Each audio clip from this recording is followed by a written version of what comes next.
คิวอาหารแล้วยังมานั่งแล้ววันเด็กก็เลยบ้างนะได้เบิร์ดได้แม่นี่แม่นี่เราเคยมาจะตาม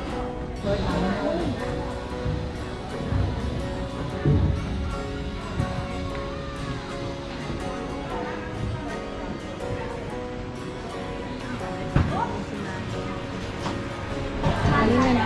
ตี้แม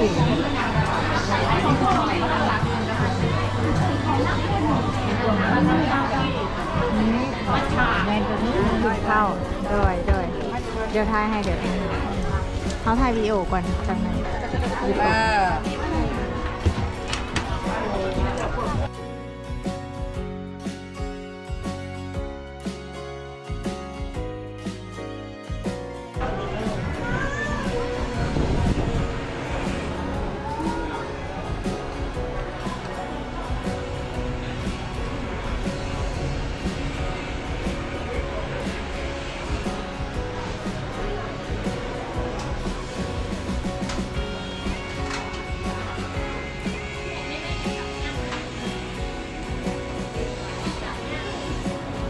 นั่งก่อนเลยนะกับการนุ่งไม่ทายแล้วบอกกับการแล้วนะกับการนุ่งก่อนเลยเด็กชิโก้ไทยรถไฟแม่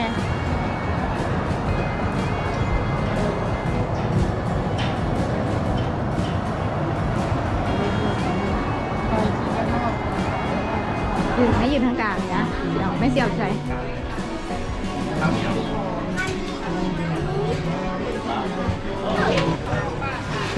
ใครแล้วอ่ะใครเป็นหน้าคุณหลวงที่ว่าเลย เดี๋ยวขี่แปรมันหันเรื่องของเขาก็ต้องเล็งแห้งเขากิโลจะปล่อยให้มันไหลเลย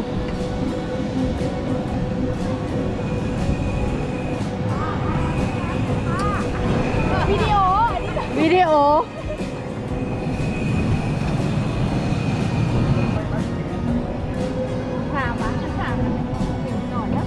สามรอบว่าเอาจริง3ไปเลย3แล้วจอดแล้วนี่ย้อนไปดีนะให้รถไฟไปก่อนเอาจริงไปก่อนให้รถไฟแล้วก็รถไฟจอดแมนดูดาวมาดิเราไปถ่ายเลยจอดให้เขาอยู่นี่แหละสิขี่ไปตรงนั้นจำคนดาวกินกันเลย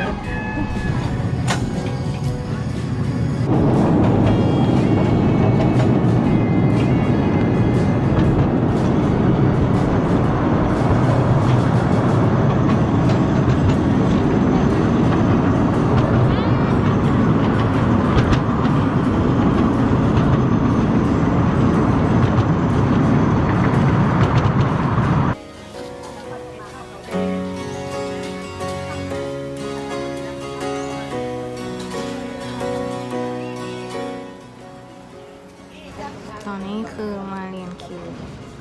ทีละแถวนะครับทีละแถวแถวนี้ไปก่อนแถวนี้ไม่พร้อมก็ให้แถวนี้ไปไอ้เนี่ยเดี๋ยวใจยูใจยูมีส่งไหนดีเลยเอาไปกินก็ได้ใส่กับไปน้อยๆนี่นะที่รถไฟน้อยๆที่จะมีรถอันนี้อันนี้เนี่ยเอาขึ้นมาทำอิวนะก็เอามาเรียนคิวเขาเรียนคิวบอก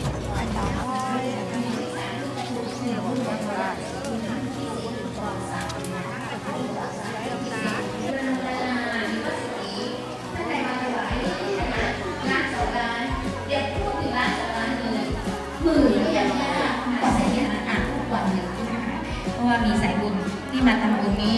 จากคนละ100คนละ20 บาทนี่มีทุกวันมาคนละ40ก็มีทุกวันคนละ50ก็มีทุกวันนะคะนั้นตอนนี้ก็เลยต้องแจ้งต้องนำเรียนให้สายบุญได้ทราบเนาะขอบคุณสายบุญนะคะสายบุญจากจังหวัดเลยค่ะคุณสุภารัตน์รือวงนะคะชื่อของท่านสรุปไว้นะว่าเป็นชื่อเราเป็นคนจับจองเราเป็นเจ้าภาพนะคะไม่มียังลบชนิดใดที่จะมาลบให้มาชื่อของเราออกไปได้นะมันจะสูญหายหรือว่ามันจะไปตกตรงอยู่ที่ไหนก็ตามชื่อเราก็ยังปรากฏอยู่นะคือบุญกุศลกับคณะทีมงานอย่างที่โดยได้เองนะคะเจ้าที่เรา บุญนะคะมีส่วนร่วมเนาะมีส่วนร่วมในการทำโรงทานนี้นะกับในช่างใหญ่นอกจากในช่างใหญ่ในช่างเล็กนะคะเรากับโรงทานอีกหลายๆเจ้าเลยเนาะโรงทานหลายๆเจ้าเลยนะคะอยู่ในวัดต่างๆที่พวกเราเคยไปกราบไปไหว้ไปเที่ยวอยู่แล้วที่นี่นะลูกเป็นเราที่เล่นน้ำหน่อยชุดใหญ่เลยนะ เอาทางล้างซะเอามือกอง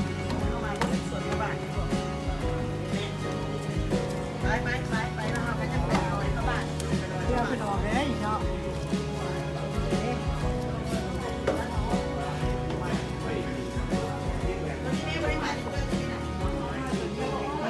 ต้นไม้เพิ่นเฮ็ดจังซี่เนาะถ่ายรูปได้บ่ต้นไม้สิหลายเนาะเอาได้เลยพูดก่อนแล้วกันต่อไปถ้าสกุลละก้อนเอาผ่าปลามาจะนี่เลย ก็เสื้อสั้นมันเสาน้อยๆเนาะ เข้าเดียวเห็นหัวน้อยเด็กบ้า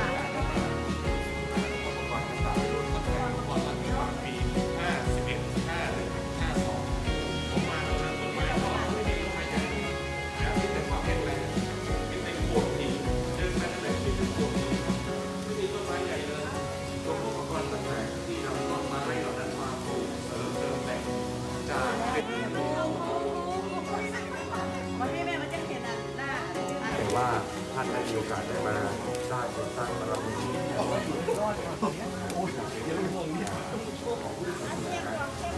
ในโลกโซเชียลวัดพระประแดงก็ไม่เป็นสองรองใครนะครับแต่ในสกลนครนี่ก็วัดพระประแดงในสายธรรมชาติถือว่าเป็นการบางคนที่ป่วยมาบางคนไม่สบายมาวัดพระประแดงแล้วมีความสุขนะครับหลายร้อยก็เป็นปีแต่ก็ปฏิมากรรมเหล่านี้ก็ยังคงอยู่ผู้จังหวัดสกลนครลูกหลานเฮาเพิ่นมาคนพวกคนกสิบ้าผู้ใดมาสร้างเนาะตรงกับสมัยท่านผู้ว่าผู้ใดเนาะเป็นละบัดนี้ก็จะเป็นได้เป็นละบัดสมัยท่านอดีศักดิ์สมัยท่านได้แล้ว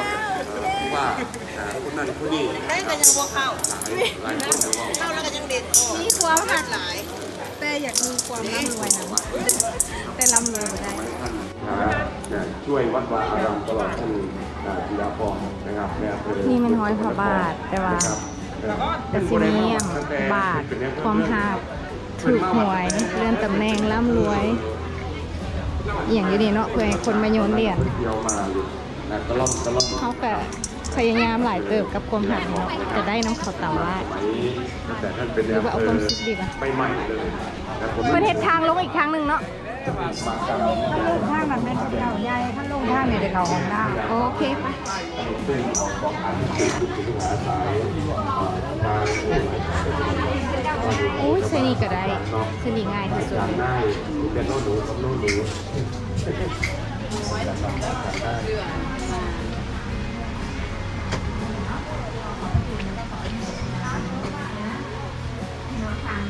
แล้วไม่ขึ้นมาเดิมนะขึ้นลูกก็ขึ้นเป็นไห้เขาจะเดินเต็มรอบคนนางอยู่นี่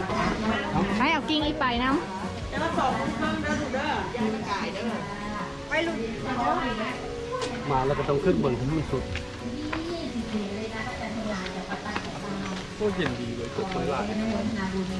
มาตรการทางด้วยเจ้าค่ะถูกค่ะแล้วก็พี่น้องทาง101ค่ะทาง101ทาง ำเพื่อนแกสละพระอยู่นี่ คนราชธานีทาง101ค่ะทางวันนี้บุรีรัมย์ไม่เห็นนะบุรีรัมย์ศรีสะเกษสุรินทร์ไม่เห็นนะหรือว่าจะน้ำท่วมเนาะน้ำท่วมมา กิ้งที่เข้าแบบ ที่ได้จะเห็นนะพี่น้องกัน ไก่บ่ลาวกิน แต่ประกาศไม่มีกระหอบแล้วตากเลยหอดเลย โอ้เข้ามันพูดกัน แล้วลูกเท่าลูกมันทักไปอย่าง ก็คล้ายๆกันเนาะคล้ายๆกันใช่ไหมแต่ว่าสะอ่อนดอกไม้ฮะ พี่กี้ที่อามาทางนี้กับพี่ป้า แม่ก็เคยมาว่ะ มาทัก เพิ่นบ่จื้อ เพิ่นจะยกที่ถึงขึ้นยื้อเพิ่นว่าเขาเป็นได้อยู่เลยถามว่าอาจื้อ เขียนชื่อน่าจะเป็นชื่อตู้ประทับอย่างต่างๆและสถาน วันนี้คุยเอาหลายหนึ่งนะเช่นทางสารคามทางจังหวัดชำนาญ สิบปีนะคะท่านบอกว่าไม่ได้หรอกสวยๆแบบนี้ต้องเอานะคะต้องเอาอยู่นะคะมาจ่ายทำงาน20 ปีนะคะอนุโมทนาดีข้าเจ้าเห็ดต้นปลูกต้นไม้งามๆคือแบบนางในวรรณคดีคือแบบป่าแบบเทพนิยายสินะ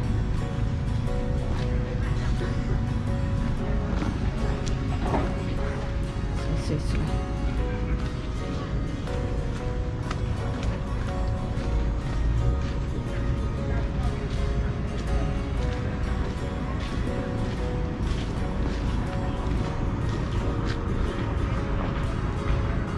ต้นนี้แห่งสวย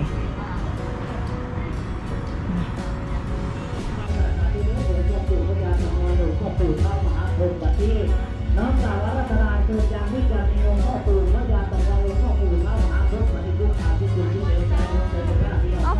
จากที่นี่ขอนแก่นให้เพื่อนใจเราพระบุญขาดศาสนาในบ้านเราจะยิ้มจำอย่างในกายเป็นเงินเป็นทองเรื่องหน้าเพื่อนล้างเป็นเศรษฐีมหาเศรษฐีในปีนี้ปีต่อไปปูพญาตะงอยเอ้ยพุทธังบังเกิดเปิดมหาบารมีธรรมังบังเกิดเปิดดวงเศรษฐีสักครั้งบังเกิดเปิดเส้นโชคลาภวาสนาที่ดีแก้วแหวนเงินทองโชคลาภไหลลงมาเข้ามือซ้ายมือขวาของท่านตั้งจิตอธิษฐานเอาเงินมาท่องเขามือเฮ้าเขามือถือเอาเด้อที่มีโทษานามัสโย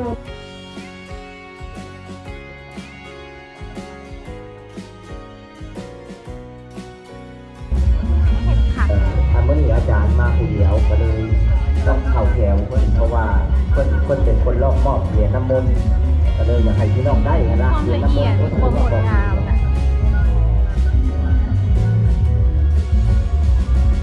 เอาเด้อ มีความปราณีต มันได้มันได้มันได้หน่อยมันได้มันได้หน่อยเพราะมันไหลผ่านมันเนี่ยคือว่าทางเราบ้านมันก็ได้แล้วเราจะได้โทษใจนะก็เลยขอให้เพื่อนเติมโตของเรา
แม่ตัวนี้วัดอย่าง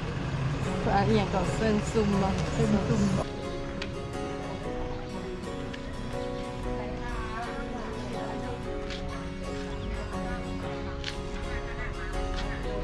พวกที่เดินทางมาถึงกันแล้วบูชาดอกไม้ธูปเทียนกันก่อนนะครับ ตามกำลังทรัพย์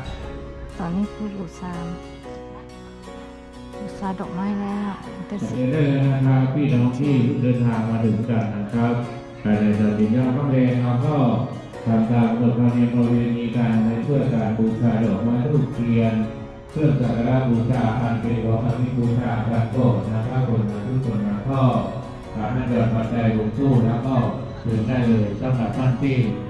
ต้องการอยากจะทำบุญทำกุศลก็เชิญนะครับเป็นเจ้าภาพเราเรื่องมูลราคากันนะครับแต่ละ100 บาทเท่านั้นเองนะครับแต่ละ100 บาททำบุญทำกุศลกันก็ไม่ใจเข้ามาได้ตัวบุญกันนะครับกุศลใจแล้วหลังก็งากน้ำเกือบ กุศลกันนะครับ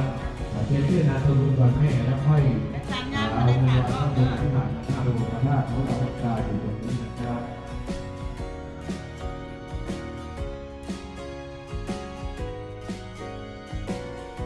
วัดคืองามงามเนาะแม่เนาะ กายให้แม่มาอุ่นเลยชาติเป็นน้องแค่จะมาน้ำมันท่วมความสะอาดและ เพิ่นเฮ็ดดีค่ะ คนแบบโอ้ยโอ้ยสะอาด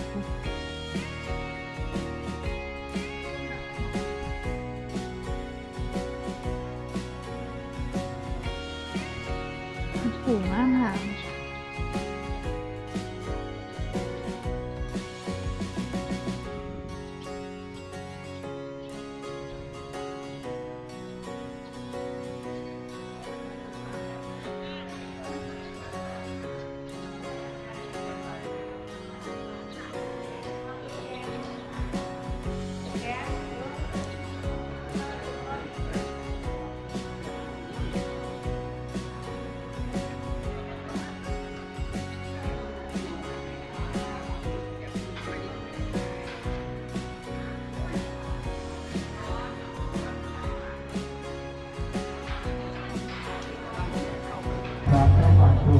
พอดี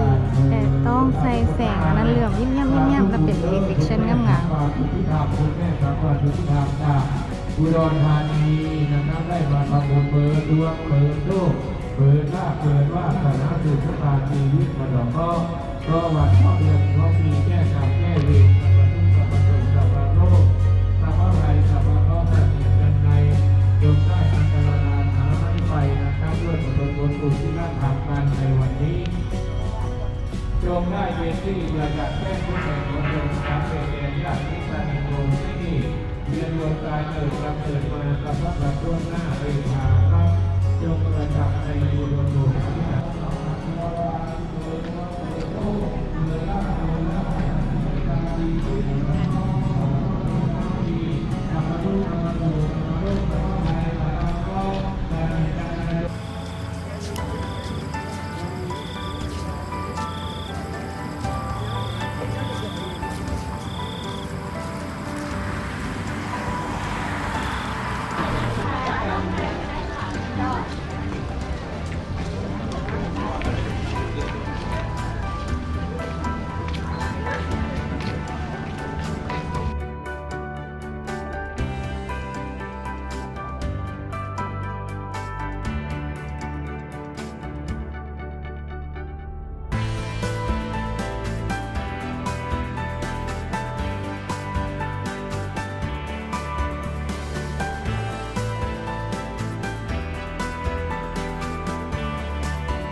ครับก่อน อย่าคุมเครือนะฮะเวลาฝันฝันเป็นตัวเลขไปเลยอย่าฝันเป็นตีความเป็นเสียง ขอบใจหลาย ชีวิตคนไทยนี่นะเราดูความเสี่ยงเพราะว่าเราต้องคิดสิ่ง ๆใจหลายๆ